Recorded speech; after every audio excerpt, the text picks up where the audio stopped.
ইতিহাস, ঐতিহ্য আর পুরনো শহর খুলনায় আপনাদের স্বাগতম। যে খুলনা শহরকে আগে শিল্পনগরী বলা হতো। আমি এই শহর যতই ঘুরেছি ততই অবাক হয়েছি।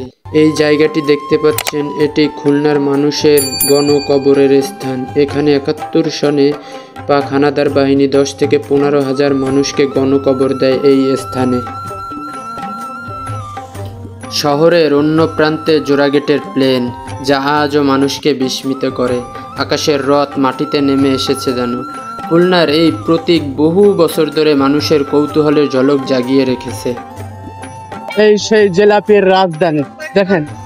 খুলনা শহরের জেনজিরা এক ৯০ দশকের খেলায় মেতে উঠেছে। এ যেন দেখলে মনে হয় আমি সেই ৯০ দশকে। খুলনার মিষ্টির ঐতিহ্যে বলতে প্রথম মনে আসে ১৩৬ বছরের পুরনো ইন্দ্রমোহনের মিষ্টির দোকান। সময়কে পিছনে ফেলে এখনও তারা ধরে রেখেছে সেই আসল স্বাদ। প্রতিটি মিষ্টির টুকরো যেন এক ইতিহাস, যেখানে মিষ্টি খেতে এসেছিল ভিন্ন ভিন্ন দেশের ৭টি রাষ্ট্রদূত।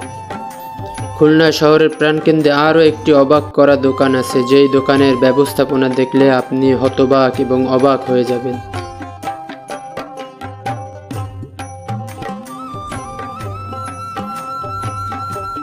আসসালামু আলাইকুম viewers, welcome MD Raju blog video. তো বন্ধুরা, আজ তোমাদের নিয়ে যাব খুলনা শহরের অবাক করা দুটি দোকানে, যার মধ্যে একটি হচ্ছে খুলনা শহরের শত বর্ষের ইতিহাস ঐতিহ্য ধারণ করা একটি মিষ্টির দোকান, যার বয়স ১৩৬ বছর। আর সেই মিষ্টির দোকানে খেতে আসছিল ৬০টি দেশের রাষ্ট্রদূত। আর আরেকটি দোকান হচ্ছে আল্লাহদান সেলফ সার্ভিস, যার ব্যবস্থাপনা দেখে আপনারা অবশ্যই অবাক হবেন। এবং খুলনা শহরের যে পর্যটন এরিয়া এবং ভ্রমণ এরিয়াগুলো, স্পটগুলো ভ্রমণ করব আজ এই ভিডিওতে। সো তাহলে চলুন বন্ধুরা, আজকের ভ্রমণ ব্লগটি এখানেই শুরু করি। So let's go.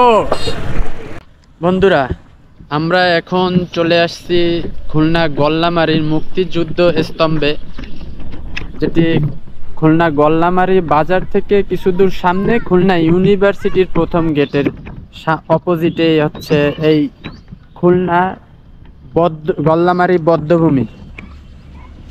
এই যে গল্লামারী বধ্যভূমির যে মুক্তিযুদ্ধ স্তম্ভ, এটি হচ্ছে পুরনো ভার্সন আর ওইটা হচ্ছে নতুন ভার্সন। এই স্থান থেকে গল্লামারী নদী, যে নদীর নাম হচ্ছে ময়ূর নদী, সেখানে জানা যায় যে এখানে প্রায় ১০ থেকে ১৫,০০০ মুক্তিযুদ্ধ এবং নিরীহ মানুষকে হত্যা করে। এবং সেই ময়ূর নদীতে নাকি অনেক মানুষকে হত্যা করে তারপরে সেই নদীতে ভাসায় দেয়। এবং এই স্থানটিতেও কিন্তু অনেক মানুষকে গণকবর দেয়, এবং তার কারণেই কিন্তু এই স্থানটির নাম গল্লামারী বধ্যভূমি। বধ্যভূমি বলা হয় হচ্ছে যেখানে অনেক মানুষকে হত্যা করে গণকবর দেওয়া হয়, সেই স্থানগুলোর নামই কিন্তু বলা হয় বধ্যভূমি। যেরকম আমাদের খুলনায় আছে গল্লামারী বধ্যভূমি এবং ঢাকায় আছে রায়ের বাজার বধ্যভূমি। আর এই স্তম্ভটি, মুক্তিযুদ্ধ স্তম্ভটি দেখতে কিন্তু খুবই সুন্দর লাগে। এখানে কিন্তু মানুষ বিকেল হলে কিন্তু ঘুরতে আসে, এবং যারা খুলনা এবং খুলনার বাইরে থাকে কিন্তু তারাও কিন্তু এই স্থানটিতে ঘুরতে আসে। আর এই স্থানটি কিন্তু দেখতে খুবই সুন্দর, কোলাহল মুক্ত একটি জায়গা। এখানে মানুষ আসে, খুবই একটি মানে নিরিবিলি জায়গা হিসাবে কিন্তু এটি খুবই সুন্দর জায়গা। খুলনার ভিতরে মানুষের চলাচল খুবই কম। আর হচ্ছে এই জায়গাটি ২১শে ফেব্রুয়ারি এবং ১৬ই ডিসেম্বর বিজয় দিবস উপলক্ষে কিন্তু ঢাক ঢোল বাজায় বিশাল বড় ধরনের কিন্তু আয়োজন করে এইখানে। এখানে যারা দেশকে ভালোবাসে এবং দেশের প্রতি যাদের শ্রদ্ধাশীল আছে, তারা কিন্তু এই মুক্তিযুদ্ধর শ্রদ্ধা জানানোর জন্য কিন্তু তারা এখানে বছরে ২ বার আসে এবং এখানে এসে মুক্তিযোদ্ধাদের শ্রদ্ধা জানায়। খুবই সুন্দর জায়গা। যারা আপনারা খুলনা শহরে থাকেন এবং খুলনা শহরের বাইরে যারা আছেন, এখানে একবার হলে এসে ঘুরে যাবেন, আপনাদের ভালো লাগবে। আর বন্ধুরা, খুলনা বিভাগীয় শহর হওয়া সত্ত্বেও কিন্তু খুলনায় নেই একটি বিমানবন্দর। তো আফসোস হওয়ার কোনো কারণ নেই, খুলনা শহরে আছে একটি বিমান। এই যে সেই বিমান, এটি একটি রেপ্লিকা বিমান বা নকল বিমান, দেখতে খুবই অসাধারণ। আর এই বিমানটি দেখতে হলে আপনারা আসতে হবে খুলনা জোড়াগেট মোড়ে। এই যে দেখুন, এটি কিন্তু একটা ফাইটার জেট, যার মডেল হচ্ছে ফাইটার সুপারসনিক F622 বা 622। দেখতে পাচ্ছেন বিমানটি কিন্তু খুবই সুন্দর, অসাধারণ। মনে হচ্ছে আমার মাথার উপরে দিয়েই কিন্তু চলে যাচ্ছে এই বিমানটি। খুবই সুন্দর এবং জায়গাগুলো না কিন্তু অনেক সুন্দর বন্ধুরা। দেখেন, বসার স্থান আছে এবং দেখার মতন সুন্দর একটি প্লেন আছে। এই যে বন্ধুরা, আপনারা যখন ঘুরতে আসবেন খুলনাতে, অবশ্যই কিন্তু খুলনা জোড়াগেট মোড়ে আসবেন এবং এরকম কিন্তু খুব সুন্দর একটি প্লেন দেখতে পাবেন আপনারা। অবশ্যই এটি প্রথম ভাবছিলাম আমি হচ্ছে যাত্রীবাহী বিমান, কিন্তু পরবর্তীতে ঘাটাঘাটি করে দেখলাম যে এটি আসলে যাত্রী বিমান না, এটা হচ্ছে ফাইটার বিমান, যেটি 1996 সালে এখানে স্থাপন করা হয়েছিল। আর প্লেনটি কিন্তু দেখেন, এই যে দৃশ্যটা কিন্তু খুবই অসাধারণ। বন্ধুরা, খুলনা শহরে যেহেতু বিমানবন্দর নাই, সেহেতু কিন্তু এই বিমানটি স্থাপন করেছে কে বা কারা স্থাপন করেছে এর সঠিক তথ্যটা কিন্তু পাওয়া যায় না। আর যেহেতু সঠিক তথ্য পাওয়া যায় না, যে বা যারাই নির্মাণ করুক না কেন এই বিমানটি, সে কিন্তু খুবই দূরদর্শী সম্পন্ন। খুলনা শহর বিভাগীয় শহর হওয়া সত্ত্বেও কিন্তু বিমানবন্দর হয় না। যেহেতু বিমানবন্দর হয় না, সেহেতু কিন্তু এই বিমানটি স্থাপন করেছে যাতে খুলনা শহরের মানুষের আফসোসের কারণ না হয়। অবশ্য বিমানবন্দরের চিন্তা করলে খুলনা শহরের মানুষ মনে করে যে না, আমাদের কিন্তু একটা বিমান আছে, আর সেই বিমানটি কিন্তু ফাইটার বিমান, যেইতেই বিমান না, এটা কিন্তু যুদ্ধ বিমান। খুবই সুন্দর লাগে, আমরা যখন এখানে আসি খুবই ভালো লাগে। এবং যারা খুলনা থেকে, খুলনার বাইরে থেকে ঘুরতে আসে, তারা কিন্তু একবার হলেও এই বিমানটির দেখতে আসে। এবং অনেক বাইরে যারা থাকে, বাইরের লোক নিয়েও কিন্তু এইগুলো আলোচনা হয়। আর খুলনা শহরের কিন্তু পর্যটন স্থানগুলোর ভিতরে কিন্তু এটি একটি অন্যতম সুন্দরতম স্থান, যেটি খুলনা শহরের পর্যটন স্থান কেন্দ্রকে আরো ফুটিয়ে তুলেছে কিন্তু এই সুন্দর এই বিমানটি কিন্তু অসাধারণ এবং চমৎকার। বন্ধুরা, আমরা এখন এই বিমানের নিচ থেকে, খুলনা জোড়াগেট বিমানের নিচ থেকে যাব হচ্ছে খুলনার ঐতিহ্যবাহী ফেরিঘাট মোড়ে যে জিলাপির দোকান এবং মিষ্টান্ন যে দোকানগুলো আছে সেই দোকানে। অবশ্য এই প্লেনে যাওয়ার ইচ্ছা ছিল, কিন্তু যেহেতু প্লেনটি নকল প্লেন, তাই আমরা যেতে পারছি না। আমরা কিন্তু রিক্সায় করেই যাব সেই স্থানে। চলুন, খুলনা শহরের যত মিলাদ মাহফিলের আপনার জিলাপি এবং মিষ্টান্ন লাগে, নিমকি, সেই ফেরিঘাট মোড়েই কিন্তু বেশিরভাগ 80% লোক কিন্তু সেইখান থেকেই জিলাপি ক্রয় করে। সো চলুন সেই ঐতিহ্যবাহী জিলাপির দোকানগুলোনে যাই এবং দেখি কেমন কি জিলাপি বানায়। তাহলে চলুন আমরা ঘুরে আসি সেই জিলাপির দোকানগুলো থেকে। এই ফেরিঘাটে নাকি খুলনা শহরের জিলাপির রাজধানী বলা হয়। আর এই হচ্ছে গিয়া খুলনা ফেরিঘাট মোড়, আর এই সেই জিলাপির রাজধানী। দেখেন, খুলনায় কিন্তু বহু পুরনো দোকানের ভিতরে কিন্তু এই সব দোকানগুলো যারা বহু আগে থেকেই এই জিলাপি বিক্রি করে আসতেছে নাকি। জিলাপির কেজি চলে কত? 160। শুধু এখানে জিলাপি না, আরো অনেক কিছু মিষ্টি মুখরোচক জিনিসও বিক্রি করে। তার ভিতরে আছে মুনচুর আছে, বালুশাহী আছে, তারপরে লাড্ডু আছে, এরকম অনেক কিছু। এই যে নিমকিও পাওয়া যায়। ভাইয়া, কথা বলা যাবে? এই মুনচুরের কেজি কত বিক্রি করে? 220 টাকা। আর বালুশাহী 220। লাড্ডু কি একই? 220। প্রত্যেকটা প্রোডাক্টের প্রায় সেম রেট, 220 টাকা। আর এই যে দেখেন কত সুন্দরভাবে জিলাপি ভাজতেছে। এই জিলাপির নাম কি মুরব্বি? রেশমি জিলাপি। খুব গরম তাপ, মুরব্বি কিভাবে এই জায়গা দাঁড়ায় দাঁড়ায় বাজে, আসলে এটা একটা অভিজ্ঞতা, সহনশীল হয় নাকি আস্তে আস্তে। আর অলরেডি কিন্তু আমাদের ইয়াসিন ভাই সে কিন্তু জিলাপি কিনে খাওয়া শুরু করছে। কয় টাকার কিনছেন ভাই? 20 টাকা। 20 টাকা তো মোটামুটি ভালোই হচ্ছে। আর এই যে আর এক ভাই হচ্ছে নিমকি প্রস্তুত করতেছে। এই যে এই জায়গায় মোট কয়টা দোকান আছে আপনার এই জিলাপি বিক্রির? দুইটা। এই যে দুই সাইডেই দুইটা আছে না? আর এই সাইডে দেখতে পাচ্ছেন এটা হচ্ছে জিন্না মসজিদ। আর এখন কি জিন্না মসজিদ নামেই আছে? হযরতে বেলাল আগে ছিল জিন্না মসজিদ না? আগে এই মসজিদটার নাম ছিল হচ্ছে জিন্না মসজিদ, পরবর্তীতে নাম চেঞ্জ হয়, নাম হয়ে এখন হযরত বেলাল রাদিয়াল্লাহু তাআলা আনহুর নামে নামকরণ করা হয় এই মসজিদ।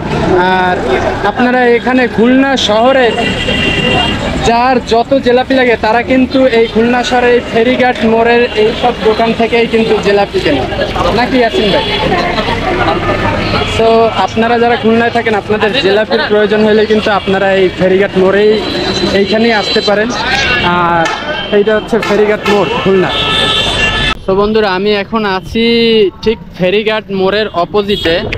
এই যে আজ আকাশটা কিন্তু খুবই মেঘাচ্ছন্ন, দেখতে কিন্তু খুব সুন্দর লাগছে। আর আমি এখানে এসে দেখি সেই আমরা যে 99-এ যে খেলাটা খেলতাম সেই খেলাটা খেলতেছে কিন্তু এই টিটি কলোনির ছেলেরা, যেটি খুলনা ফেরিঘাট মোড় থেকে কিন্তু অপোজিটে এই এলাকা খুলনার টিটি কলোনি রেল কলোনির সাথে যুক্ত। এবং এই দেখেন তারা কিন্তু গুলি খেলতেছে, যেটি আসলে বর্তমানে খুব রেয়ার, দেখা যায় না কিন্তু, ঠিক আছে। আর তারাই কিন্তু এখনের এই বয়সে ছেলেরা কিন্তু মোবাইলে আসক্ত। আর কিন্তু এই দেখেন তারা কত সুন্দর খেলো খেলো দেখছে। এই যে হচ্ছে কি এই পিল, এইটা কি পিল? পিল না? আমরা কিন্তু ছোটবেলায় বহুত খেলছি। নাও চলো দেখি ফার্স্ট হয় কে। হ্যাঁ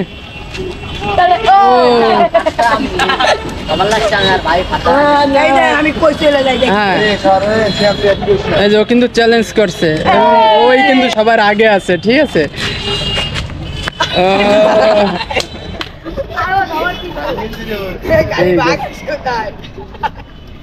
ওর গুলি তো পলাই গেল। কয়জন আর মোট লোক কয়জন? মেলা।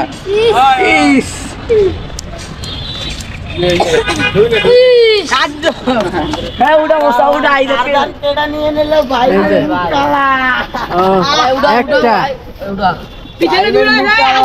দুইটা তিনটা আর এই একটা আছে এই যে। ও লাগে না। কয়টা? তিনটা পাইছো? চারটা। কয়টা গুলি? এক একটা করে গুলি? হ্যাঁ। আর কি কি খেলো? জিততার খেলি আমরা, জিতলে একটা দেয়া লাগবে। এই শুধু কি এই খেলো না তারপর হচ্ছে অনেকগুলো মিলে চাইলে মারে না? ঘন্টা পোকো খেলো গুলি দিয়ে? কিন্তু ছোটবেলা আসলে নাম ভুলে গেছে এই খেলা না দেখতে না দেখতে। আমি কিন্তু গন্ডা পোক খেলছি বহুত। আর পোলাপানে কিন্তু টাকা দিয়েও খেলে, গুলি দিয়েও খেলে, যে যেরকম চরিত্রে সে কিন্তু সেরকম ভাবেই খেলে। এরা অবশ্য ভালো ছেলে, গুলি দিয়ে খেলতেছে। আর কি কি খেলো তোমরা? গুলি খেলা হয়, ঘন্টাপোক খেলা হয়, সবই। মানে ক্রিকেট, ফুটবল এসব? ফুটবল আমাদের একটু প্রিয় বেশি। ফুটবলে তোমরা কি ওই যে রেল মাঠে যায় খেলে?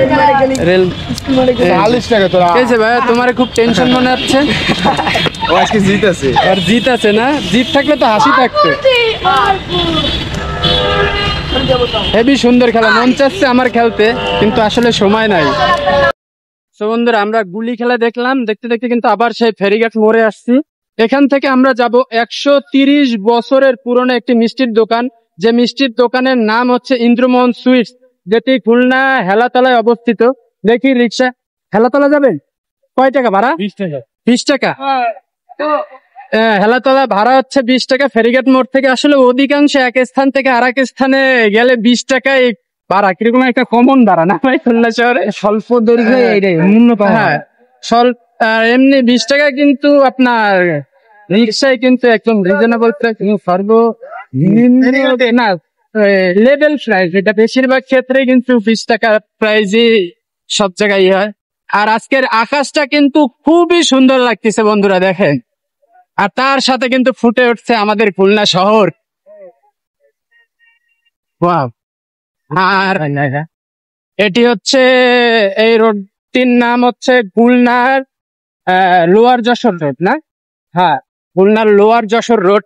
এই রোডটি ঠিক সোজা চলে গেছে কিন্তু এই খুলনা থেকে একদম কলকাতার সেই হাওড়া ব্রিজ পর্যন্ত কিন্তু এই রোডটি, খুলনা আপার যশোর রোড, এই রোডটি কিন্তু ঠিক কলকাতা চলে গেছে ইন্ডিয়ার।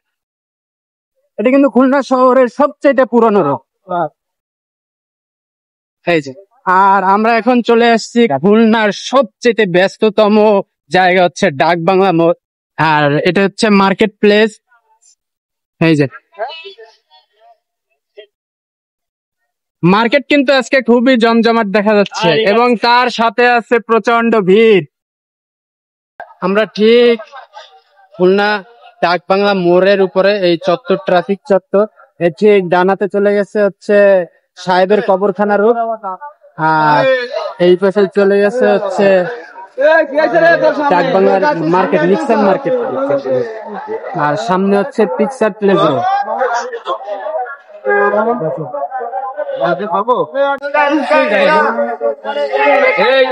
আর আমরা কিন্তু দেখতে দেখতে চলে আসলাম পিকচার প্লেস মোড়। আসলে এই পিকচার প্লেস নাম হয়েছিল হচ্ছে পিকচার প্লেস সিনেমা হলের কারণে, যেটি এখানে অবস্থিত ছিল, এখন আর নাই। এই হলের নামই কিন্তু এই মোড়ের নাম ছিল, যেহেতু এখন আর পিকচার প্লেস হলটি নাই, কিন্তু মোড়টার নাম রয়ে গেছে। আমরা ঠিক থানার মোড় ক্রস করলাম এবং ঢুকলাম কেডিএ ঘোষ রোড। এই যে এখানে কিন্তু আপনার জুয়েলারির দোকান কিন্তু প্রচুর। খুলনা শহরের যত জুয়েলারি আছে তার কিন্তু 90% দোকানই হচ্ছে গিয়ে কেডিএ ঘোষ রোড। আর এই যে দেখেন এখানে আপনার এই কেডিএ ঘোষ রোডের সাইডে কিন্তু প্রচুর পরিমাণে স্ট্রিট ফুডের দোকান দেখা যায়। আর এই হচ্ছে দুই পাশেই কিন্তু আপনার জুয়েলারির দোকান, প্রচন্ড জ্যাম, রিক্সা আস্তে আস্তে আগাচ্ছে।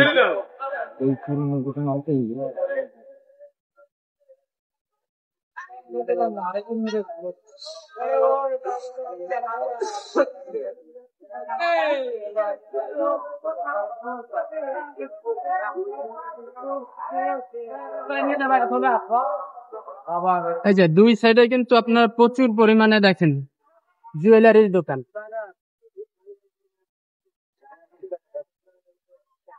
আমরা এই ডান দিকে যাব, ডান দিকে হেলাতলা রোড। আর এই যে হেলাতলা রোডে আসলে এই জায়গায় একটা নামই সবাই চেনে, সোনাপট্টি, নাকি? যেহেতু সোনার ব্যবসা বেশি এই জায়গায়, সেহেতু এই জায়গার খুলনার মানুষ সোনাপট্টি বললেও কিন্তু এই জায়গা জানে যে খুলনা হেলাতলা হচ্ছে সোনাপট্টি। আমরা এসে গেছি খুলনা হেলাতলা। সো বন্ধুরা, আমরা কিন্তু খোঁজ করতে করতে কিন্তু ইন্দ্রমোহন সুইটসের খোঁজ পাইলাম এই গলির ভিতরে, হেলাতলা মসজিদ গলি। ঠিক মসজিদ গলি থেকে এই গলির ভিতরে ঢুকলে আপনারা পাবেন সেই ইন্দ্রমোহন সুইটস, যেটি খুলনায় অবস্থিত 136 বছর আগে, বহু পুরনো মিষ্টির দোকান এটি। আর আমরা এই মিষ্টির দোকানেই মিষ্টি খাবো আজকে, আমি আর ইয়াসিন ভাই সাথে আছে। দোকানটা কিন্তু খুবই সিনসাম, আসলে পুরনো দোকান হিসেবে যেরকম দরকার সেরকমই আছে। এই যে আমরা মিষ্টি দেখতে পাচ্ছি, এই যে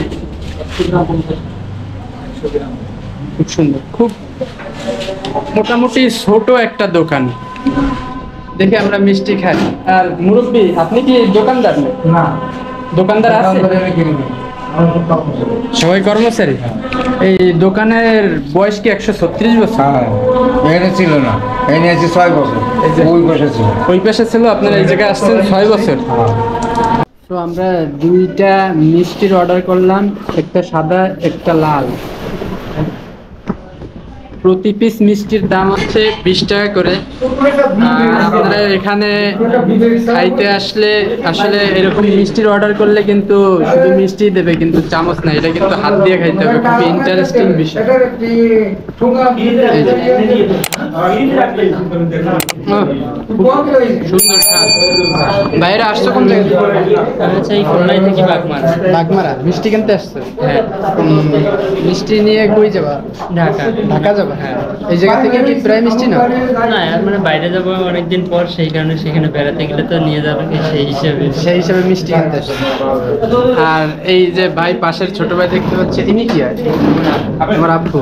এই ছোট ভাইয়ের আব্বু আর সে আসছে কিন্তু এই জায়গায় মিষ্টি কিনতে। তারা এখান থেকে বেশ মিষ্টি নিচ্ছে, তারা এখান থেকে ঢাকা নিয়ে যাবে। আর মিষ্টিটা কিন্তু টেস্ট খুবই ভালো।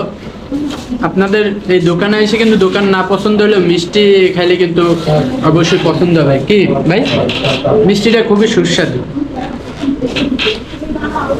তো আমরা মিষ্টির দোকানে আসছি, সেহেতু মিষ্টিটা কিন্তু আসলে খুবই অসাধারণ এবং সেই পুরনো দিনের টেস্ট। আমরা ছোটবেলায় যেরকম টেস্ট পাইছি আর এখনো সেই রকম টেস্টই পাইলাম এই মিষ্টিটা খায়।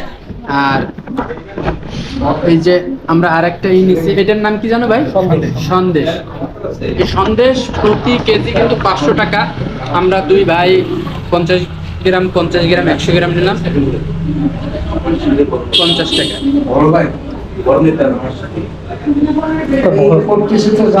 আসলে খুব সুন্দর সুন্দর লাগতেছে না ভাই?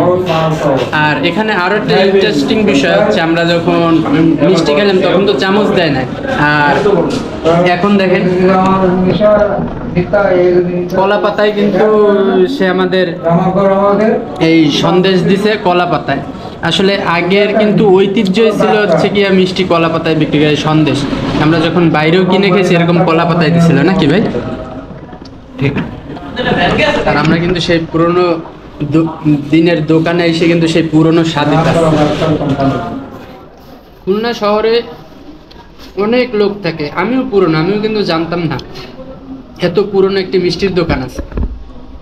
আর যেটা খুলনা হেলাতলা, আর খুলনা হেলাতলা মসজিদের ঠিক পিছনে অপোজিট সাইডে ইন্দ্রমোহন সুইটস। আপনি এখানে এসে যে কোনো লোককে জিজ্ঞেস করলে আপনারা কিন্তু দোকান দেখাই দেবে। বন্ধুরা, আপনারা দেখতে পাচ্ছেন এখানে বিভিন্ন দেশের রাষ্ট্রদূতদের ছবি। তারা কিন্তু এই ইন্দ্রমোহন সুইটসেই কিন্তু খেতে আসছিল। এর ভিতরে ডেনমার্ক, জার্মান, ইউরোপীয় ইউনিয়ন এরকম কয়েকটি রাষ্ট্রদূত আসছিল, তারপরে আমেরিকান রাষ্ট্রদূত এই দোকানে এসে কিন্তু তারা মিষ্টি খাইছিল। এবং তার ভিতরে হচ্ছে এই যে একটা পালা দেখতে পাচ্ছেন, এটা কিন্তু খুবই পুরনো একটা পালা, যেটি তামা দিয়ে তৈরি। আর যুগের পরিবর্তনে কিন্তু অনেক কিছুই পরিবর্তন হয়েছে, কিন্তু এই দোকানে আসলে আপনারা ঠিক সেম আগে যে মানুষ ক্যাশ বাক্স ব্যবহার করতো সেই কিন্তু আগের কালের ব্যবসায়ী যে ক্যাশ বাক্স, এই ক্যাশ বাক্স। আসলে এটি পুরন দোকান হিসাবে কিন্তু সেই পুরন ঐতিহ্য কিন্তু ধরে রাখছে এখনো। আর এই হচ্ছে সন্দেশ আর এই মিষ্টি। এই কি আপনারা কি এই 3 আইটেম নাকি আরো আইটেম? ভাই 5 আইটেম দিতাম। আর ওই যে সেই চমচম দানাদার আছে এখন নাই, শেষ হয়ে গেছে চমচম আর দানাদার। আর এই হচ্ছে ইন্দ্রমোহন সুইটসের আপনার প্রাইস লিস্ট। তো বন্ধুরা, আমরা এই দোকানে এসে খাইলাম, খুবই ভালো লাগলো এবং টেস্ট কিন্তু সেই পুরনো দিনের টেস্টের মতনই। আর আমরা এখানে থেকে শেষ করে আমরা এখন যাব হচ্ছে খুলনায় আর একটা ইন্টারেস্টিং দোকান আছে যেটি সেলফ সার্ভিস। আমরা দেখি আসলে সেই জায়গায় যায় যে কীরকম আসলে সেলফ সার্ভিসটা। আপনাদের কিন্তু খুবই ইন্টারেস্টিং এই বিষয়টা। বন্ধুরা, দেখতে দেখতে চলে আসলাম কিন্তু সেই দোকানের প্রায় কাছাকাছি, যেখানে ব্যস্ততম শহরের ভিতরে কেউ কাউকে বিশ্বাস করে না, কিন্তু এই দোকান কিন্তু তার ব্যতিক্রম। আর এই যে আল্লাহর দান সিঙ্গারাগড় সেলফ সার্ভিস, এই যে এখানে আসলে কিন্তু আপনারা নিজ হাতে সবকিছু করতে হবে। বন্ধুরা দেখেন, এই জায়গা বিক্রি হয় কিন্তু লাড্ডু, আর এখানে শেষ হয়ে গেছে সিঙ্গারা, সামোসা, তারপরে আরো মানে তেলে ভাজা জিনিস আরো অনেক কিছুই বিক্রি করে। এই ভাই, দোকানের মালিক তো আপনি নাকি? চিন্তা ভাবনা করলেন যে মানে আমি কোনো ক্রেডিট না, ক্রেডিট না, আপনি হ্যাঁ না ক্রেডিট না, এই যে ভাইকে দেখতে পাচ্ছেন ইনি কিন্তু এই যে দোকানদার আল্লাহর দান সিঙ্গারা ঘর। আর এখানে আসলে আপনারা মানে নিজের ইচ্ছা মতন নিয়ে খাইতে পারবেন। অবশ্য আমরা সন্ধ্যার পরে আসছি, কাস্টমার কম, আর এখানে ভাজা পোড়াও সন্ধ্যার পর কম হয়। আপনারা যদি দিনে আসেন, দুপুরে সকাল থেকে দুপুর সকাল 10টা থেকে দুপুর 3টা পর্যন্ত কিন্তু এখানে জমজমাট বেচা কিনা হয়। তখন কাস্টমার এসে কিন্তু এখান থেকে নিজেরা এরকম নিয়ে খায় এবং কে কত পিস খাইলো কিন্তু তার মাথায় রাখতে হয়। এবং এখানে আপনারা এই দেখতে পাচ্ছেন ক্যাশ, এই ক্যাশে কিন্তু আর আপনার এই জায়গায় ব্যবসা করতে কোনো রকম প্রবলেম ফেস হয়েছিল বা কোনো কাস্টমার টাকা দিয়ে যায়নি পরবর্তীতে ধরা খাইছিল এরকম কোনো কিছু হয়েছিল? দিয়ে যায়নি, পরবর্তীতে তার বিবেক তারা করছে, অনেকে এসে দিয়ে যায় ইচ্ছায় বা অনিচ্ছায়, কেউ ট্রাই করার জন্য যায়। হ্যাঁ, আর আমি যদি মনে করি যে উনি ভুল করতেছে, মানে আমার চোখ পড়ছে উনি ভুল করতেছে, ভুল হয়েছে, সেক্ষেত্রে আমি একবার নক করবো, ভাই টাকা পাইছি, সে দুই বলে হ্যাঁ হ্যাঁ। আবার দেখা গেল অনেক ইচ্ছায় বা জোর জবরদস্তি না, জোর জবরদস্তির কোনো ব্যাপার নেই। কারণ কি ওই লেনদেন আর ব্যবহার দুটো জিনিস 100% মিস নাই। পৃথিবীর বাইরে যাওয়া যাবে না, কাজে মিস নাই, এই জন্য আমি উনি টেনশন করি না। ভাইয়ের কিন্তু আপনার যে চিন্তা ভাবনা, এটা কিন্তু সকল মানুষের চিন্তা ভাবনার চাইতে কিন্তু ব্যতিক্রম চিন্তা ভাবনা।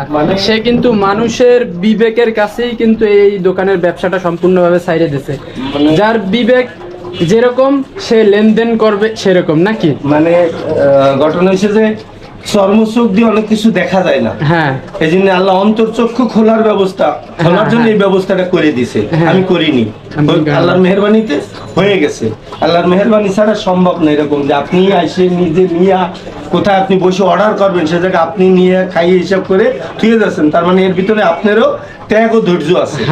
আর এই ত্যাগ আর ধৈর্য যার আছে বা যে লোকগুলো আল্লাহ ভালো চায় তার এই জায়গায় সততার পরিচয় দেওয়ার কিন্তু একটা মাধ্যম। হ্যাঁ, তার মানে আপনি নিজেও বলতে পারেন যে আমি নিজে নিয়ে হিসাব করে থুই আসি। আপনারও চরিত্র গঠনের এটা ধাপ। এই ব্যবসা আপনি কতদিন যাবত করেন? ব্যবসা করি 27 বছর। এই একই জায়গায়? না, একই জায়গায় 27 বছর, কিন্তু এইভাবে ছাড়িয়ে দেওয়া হচ্ছে এই 15 বছর, 10 সালের থেকে 10 সালের থেকে ছাড়িয়ে দিয়ে আপনি নিজে নিয়ে রেখে দেবেন। দাম লেখা আছে, রেখে নিয়ে নেবেন বা নিয়ে রেখে দেবেন। এই আইডিয়াটা আপনারা কে দিয়েছে? আইডিয়াটা ওই যে বললাম আল্লাহর মেহেরবানিতে হয়ে গেছে। আল্লাহ থেকে এই আইডিয়া মেহেরবানিতে হয়ে গেছে, মেহেরবানিতে আইডিয়া হয়েছে, সেইভাবেই সে ব্যবসা শুরু করেছে। আল্লাহর মেহেরবানিতে হয়ে গেছে। এখন এই 15 বছরের ভিতরে কোনো লসের সম্ভাবনা দেখছেন? না না না না, মানুষ তো মানুষের লস করাইতে পারে না। মানুষ মানুষের লস করাইতে পারে। আসলে খুবই সুন্দর এবং ইন্টারেস্টিং একটা কথা। কিন্তু আসলে মানুষ মানুষের লস করাইতে পারে না। যে মানুষটা লস করাইতে চায় আসলে কিন্তু সে নিজেই লস হয়। এটা কিন্তু মানুষ বাহ্যিক দিক থেকে আসলে অন্য কিছু ভাবলেই কিন্তু বললাম চিন্তাশীল লোকদের জন্য কিন্তু সেইটাই। অন্তর্চক্ষু খোলার জন্য আল্লাহ ব্যবস্থা করে দিছে। আপনি একজনের দেহ ধরে রাখবেন, আল্লাহ চুল ধরে টানবে, রাখতে পারবেন না। আল্লাহ যদি চুল ধরে টানে আপনি দেহ ধরে। বন্ধুরা, আপনারা এই দোকানে আসতে হলে আপনাদের আসতে হবে খুলনা হেলাতলার মোড়। হেলাতলার মোড় থেকে ঠিক হেরাজ মার্কেটে যেখানে ওষুধ বিক্রি করে আপনার বিএনপি অফিসের কেন্দ্রীয় অফিস যেটা খুলনা বিভাগের, তার অপোজিট সাইডেই কিন্তু এই দোকান। আপনার যে কোনো লোকে জিজ্ঞেস করলেই কিন্তু দেখাই দেবে। আর ইয়াসিন ভাই, আপনার এই দোকানটা বিষয় কিরকম আসলে চিন্তা ভাবনা তো কম করেন? দোকান সম্বন্ধে জানতে পেরেছি, আমার কাছে খুব অবাক লাগিছে। আসলে মানুষও বিশ্বাস করে এরকম চাক্ষুষ প্রমাণ সমাজে নিয়ে আসলে সৃষ্টি করেছে, জিনিসটা অবাক করা। হ্যাঁ, ধন্যবাদ ভাই, তাহলে আসি। ঠিক আছে, আপনি সকলের জন্য দোয়া করবেন, আমাকে জন্য দোয়া করবেন। দোয়া রাখবেন। আল্লাহ হাফেজ ভাই। আল্লাহ হাফেজ।